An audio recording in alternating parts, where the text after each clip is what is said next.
Nigeria has been a functioning country for over 60 years, and the whole time it has been running two separate legal systems simultaneously. Two systems, one country. And for decades, everyone agreed to just not talk about it. But in February 2026, a pan-Igbo organization called Ndi Igbo Worldwide Union broke the silence, and what they said rattled the entire country. They didn't just criticize Sharia. They told the federal government and the National Assembly that Nigeria now faces two stark choices: constitutional reform or fragmentation. So, here's the question nobody in the mainstream media is asking clearly enough. What exactly pushed this Igbo group to issue what sounds like an ultimatum to the Nigerian state? And is anyone in Abuja actually listening? Stay with me, because the answer is more layered than you think. Before we go deeper, if you're just finding Naijanewsfeed, welcome. This channel exists to break down what's really happening in Nigerian politics, without the noise, without the spin, and without taking sides. Stick around, because this one gets very interesting very fast. To understand what triggered this moment, you need to rewind slightly to February 23, 2026. That's when U.S. Congressman Riley M. Moore, a Republican from West Virginia, walked into the White House and formally presented a comprehensive congressional report to President Donald Trump. The report followed months of investigation, including a bipartisan fact-finding trip to Nigeria, expert witnesses, meetings with internally displaced persons, and consultations with senior Nigerian government officials. Among the key recommendations, establishing a bilateral U.S.-Nigeria security agreement, withholding certain U.S. funds until Nigeria acts to stop violence against Christians, and, the big one, demanding the repeal of Sharia and blasphemy laws. Now, this didn't come out of nowhere. Nigeria had been redesignated as a country of particular concern, or CPC, by the U.S. government on October 31, 2025, a designation that prompted Trump to task Moore with leading the investigation. The moment that report landed, it lit a fuse across Nigeria. Islamic authorities pushed back hard against the U.S. recommendation, calling it an interference in Nigeria's sovereignty. Northern Muslim groups rejected it, and the Nigerian government tried to walk a diplomatic tightrope. That's when Ndi Igbo Worldwide Union stepped in. The group, led by President Benjamin Nkwanku and Secretary Charles Edemuzo, issued a statement urging the federal government and the National Assembly to urgently address what they described as growing constitutional concerns over the coexistence of Sharia law and common law in Nigeria. They didn't just support the U.S. recommendation, they went further, much further. Here's where it gets complicated, because what this group is actually demanding isn't just the removal of Sharia. They are questioning whether Nigeria, as currently structured, can even survive. And that's a very different argument. Let's get into the legal architecture, because this is where people get confused. Nigeria operates what legal scholars call a tripartite legal system: English-derived common law at the federal level, customary law for ethnic community matters, and Sharia Islamic law permitted in certain northern states. All three sit inside the same constitution. Sharia courts were constitutionally recognized in several northern states, primarily to handle personal status matters such as marriage, inheritance, and family disputes for Muslims. But beginning in 1999, some northern states expanded Sharia to cover criminal jurisdiction, a move that has drawn sustained national and international debate. Now, here's the constitutional tension. Nigeria's 1999 constitution declares the country a secular state. It says Nigeria shall not adopt any religion as a state religion. But that same constitution also gives states the authority to establish Sharia courts. Nigeria's Supreme Court has, in past rulings, affirmed the autonomy of states in establishing Sharia courts, while emphasizing adherence to the constitution as the supreme law of the land. So you have a constitution that says we are secular while simultaneously allowing a parallel religious legal system to operate with criminal jurisdiction. That's the gray area. That's the ambiguity that Ndi Igbo Worldwide Union says has been deliberately exploited for decades. The group also pointed to Nigeria's membership of the Organization of Islamic Cooperation, arguing that this membership, combined with the constitutional entrenchment of Sharia, has created a structural contradiction that threatens national cohesion. Now we get to the real meat. And I want to be fair to all sides here, because this is not a simple religious argument. This is about power, constitutional leverage, and what Nigeria will look like in 10 years. First, why is Ndi Igbo Worldwide Union making this move now? The timing is deliberate. The group explicitly aligned itself with the U.S. Congress recommendation, throwing its weight behind Congressman Riley Moore's call and using the international pressure as a platform to amplify its own domestic constitutional concerns. This is a political strategy. By framing their demand within a U.S. foreign policy context, the group gains international legitimacy and visibility that a purely domestic statement wouldn't get. It forces the federal government to respond on two fronts simultaneously, domestic and diplomatic. Who benefits? The Igbo political class and southern advocacy groups have long argued that Nigeria's legal and political structure tilts in favor of the North. The Sharia debate is one of the most emotionally charged dimensions of that argument. By pushing it to the forefront with American congressional backing, they are forcing Northern leaders and the National Assembly into a corner. The group challenged Northern leaders to make a clear choice: either fully embrace an egalitarian common law society where all Nigerians are equal under the law, or be allowed to exist as an exclusive Islamic enclave, legitimate, sovereign, and separate. That is an extraordinarily bold framing. They are not asking nicely, they are presenting a binary choice. Who loses?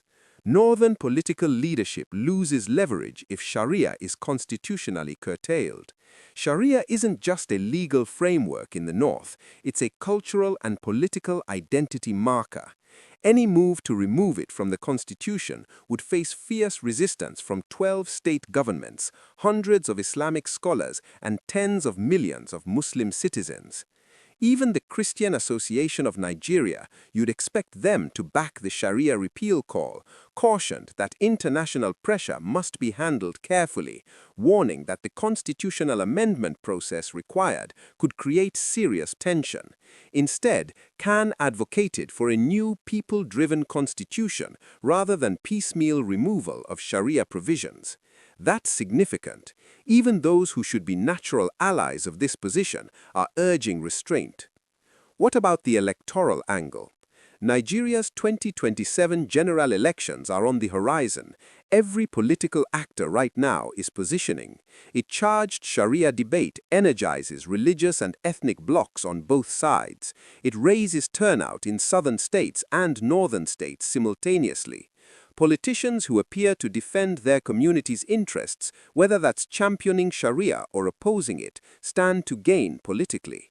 The real risk is that the Sharia debate becomes election fuel, whipping up tension without actually producing constitutional change. The silent players. Watch the National Assembly. Watch which lawmakers stay completely quiet on this issue, because silence in Nigerian politics usually means someone is calculating which way the wind will blow before they commit. Also, watch the presidency. The federal government's reaction to the U.S. Congress report was notably diplomatic, describing it as a catalyst for broader cooperation rather than a confrontation, which tells you Abuja is trying not to antagonize Washington while not alienating the North either. Now, if what I just laid out is surprising you, drop a comment below. Tell me your honest take before we get to the part that changes the whole picture. And look, I'll be straight with you. The only way I can keep making content at this level, with this depth of research, is if you subscribe to this channel. That's it. No sponsors telling me what to say, no agenda. Just you showing up and hitting that subscribe button. That's the only thing that keeps Naijanewsfeed alive and independent. Do that for me right now, and let's keep going. There's a question I haven't answered yet, and it's the most important one. Is this really about Sharia, or is this a proxy war for something much bigger? Let's zoom out and look at what this means for Nigeria as a whole. The balance of power. The debate around Sharia is inseparable from the debate around restructuring. For years, southern groups, particularly from the southeast and south-south, have argued that the federal structure of Nigeria is weighted in ways that disadvantage them economically and politically. The Sharia debate feeds directly into calls for resource control, constitutional review, and even confederation.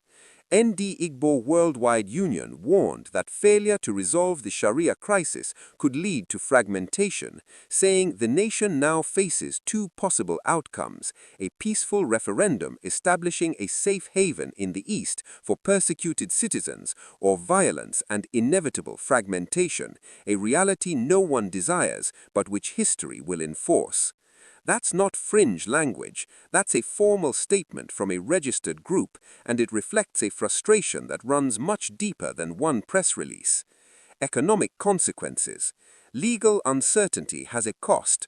Foreign investors, particularly in the northern states, operate in an environment where the applicable law is not always predictable. Which court handles a commercial dispute? What happens when customary, Sharia, and common law interpretations conflict?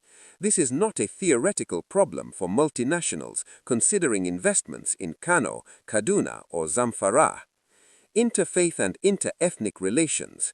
This story has the potential to widen the trust deficit between Nigeria's major religious and ethnic communities.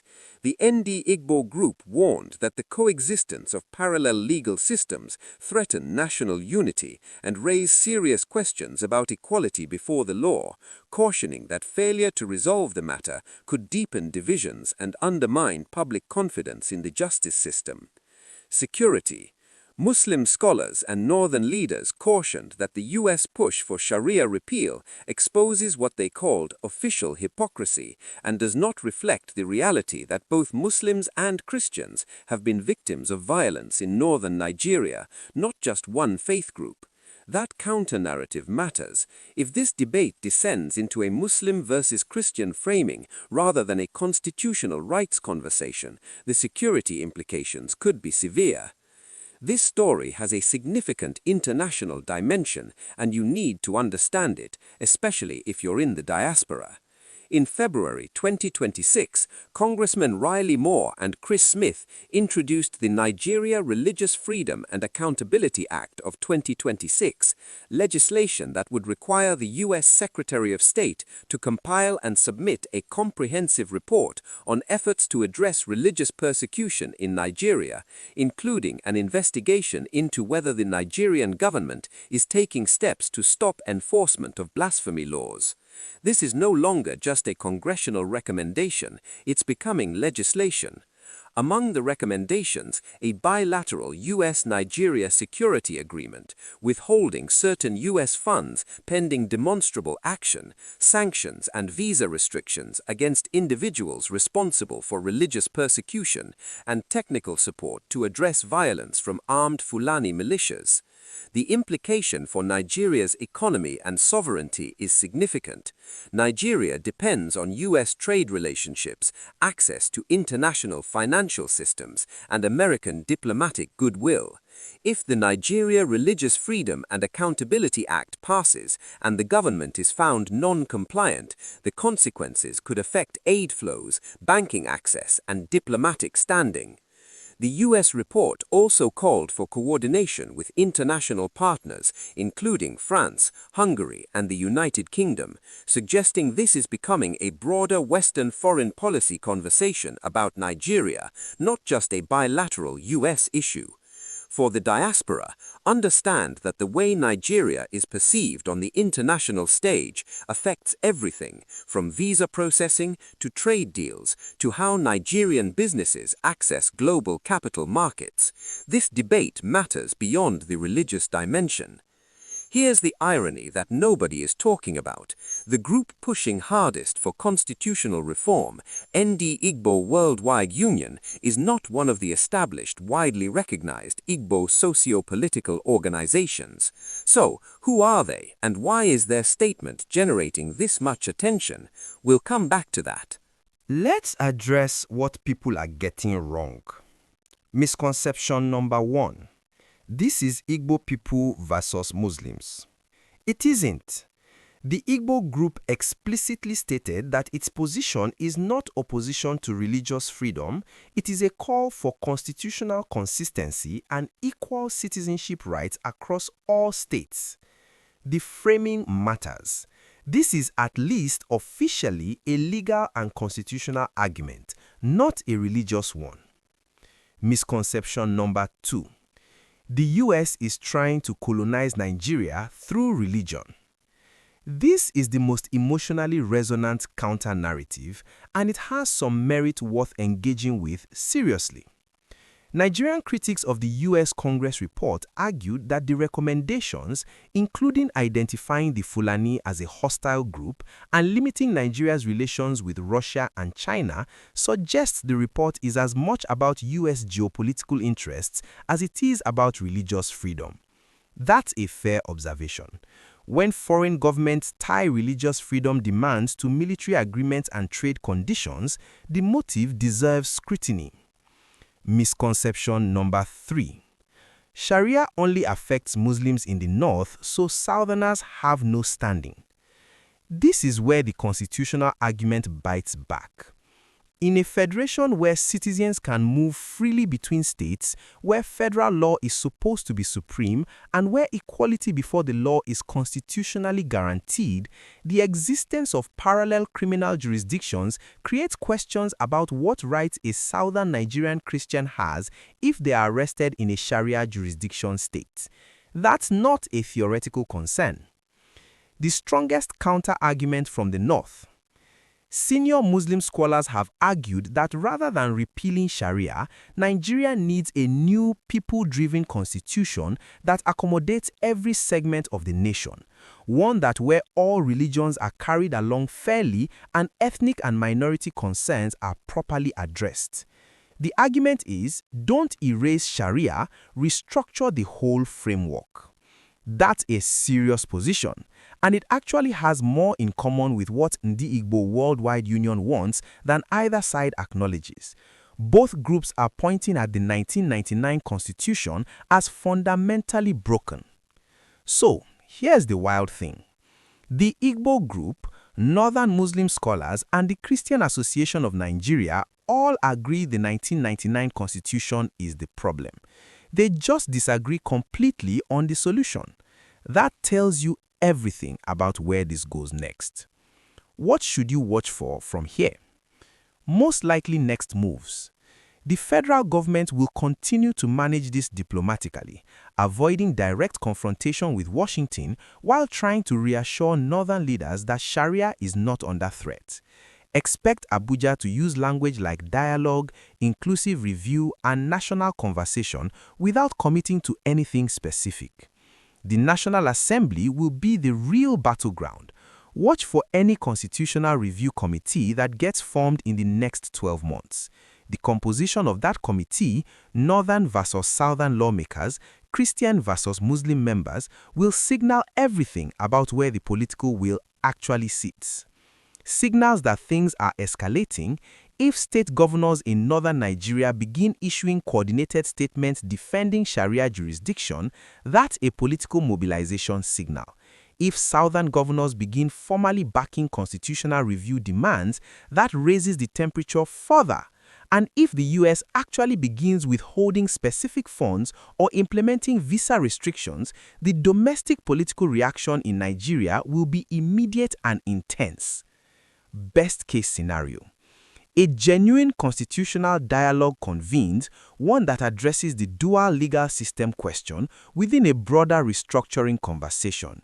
This doesn't happen fast, but it at least begins. Worst-case scenario. The debate becomes weaponized by politicians ahead of 2027, hardening ethnic and religious identities without producing any structural reform, increasing the risk of community-level violence in states where Sharia jurisdiction is most contested. Long-term political impact if nothing changes. The structural contradictions don't resolve themselves. They accumulate. Every new incident, every case of a minority citizen subjected to a blasphemy charge, every layer sharibu becomes another data point in a narrative of constitutional failure. And at some point, that narrative reaches a critical mass. As Ndi Igbo Worldwide Union put it, history will remember who acted and who failed. Let's close the loop I opened at the start. I asked, what exactly pushed this Igbo group to issue what sounds like an ultimatum to the Nigerian state, and is anyone in Abuja actually listening? Here's the honest answer. Ndi Igbo Worldwide Union used a window of international pressure, the US Congress report, to amplify a constitutional grievance that has existed for decades. The Sharia debate is real and important, but it's also a proxy for a deeper argument about whether Nigeria's federal structure treats all its citizens equally. Is this really about Sharia, or is it about something bigger? It's both.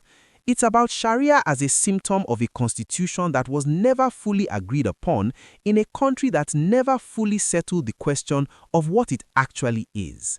Is Abuja listening?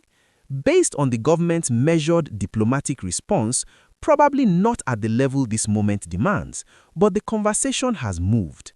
The US has formalized its position, an Igbo group has gone on record, and the National Assembly is now sitting under pressure from multiple directions. What comes next depends on whether Nigeria's political class can choose constitutional clarity over electoral convenience. History suggests they'll choose convenience, but I've been wrong before. What's your take? Drop it in the comments. Do you think the 1999 Constitution needs to be replaced entirely, or is there a way to make this dual legal system work? If this breakdown gave you genuine clarity on what's happening, not hype, not noise, just the full picture, then do me one favor. Share it with one person who needs to understand this story. And subscribe to Naijanewsfeed. Not for the algorithm, not for the numbers, but because this channel only gets better when people who care about Nigeria's future are watching it. Your subscription is the only support I need to keep going deeper, keep researching, and keep bringing you content like this. Hit subscribe, like the video, and I'll see you in the next one. Stay sharp.